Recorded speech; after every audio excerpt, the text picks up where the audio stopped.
আপনাদের সমাজে শান্তি নাই, আপনার জীবনে শান্তি নাই, আপনার রাষ্ট্রে শান্তি নাই, একটাই মাত্র কারণ রাসূলের সুন্নাহকে আপনারা প্রত্যাখ্যান করেছেন। মসজিদগুলোতে কেন শান্তি নাই? মসজিদে পর্যন্ত আপনার দেখেন সুখ নাই, যেখানে এসে আল্লাহর ইবাদত করবেন। কারণ কি? হচ্ছে আপনারা আল্লাহ রাসূলের সুন্নাহকে বাদ দিয়ে আপনার নিজেদের মতকে আপনারা প্রতিষ্ঠিত করেছেন, নিজেদের কথা অনুসারে আপনারা চলেন। রাসূল কি বলেছে তা আপনাদের ধারে কাছেও নাই, আপনাদের চিন্তা চেতনার মধ্যেও নাই। কবে আপনারা খুঁজেছেন রাসূলুল্লাহ সাল্লাল্লাহু আলাইহি ওয়াসাল্লাম কি বলেছেন, কি করেছেন?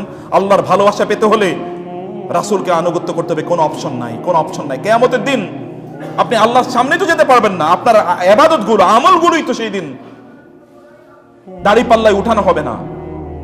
কারণ কি? কারণ একটা, আপনি রাসূলকে অনুসরণ করেন না, আমলই তো কবুল হয় না। আপনি এত এত ইবাদত করতেছেন, আপনি 1000 কোটি বার হজ করেন, তাতে কি আসে যায়? আপনি 1000 কোটি মসজিদ নির্মাণ করেন, তাতে কি আসে যায়?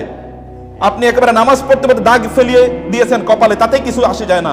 যদি সুন্নাহর ব্যত্যয় হয়, তাহলে এগুলো সবকিছু আল্লাহ সুবহানাহু ওয়া তাআলা ছুঁড়ে ফেলে দেবেন, কোনোটাই আল্লাহ তাআলা গ্রহণ করবেন না।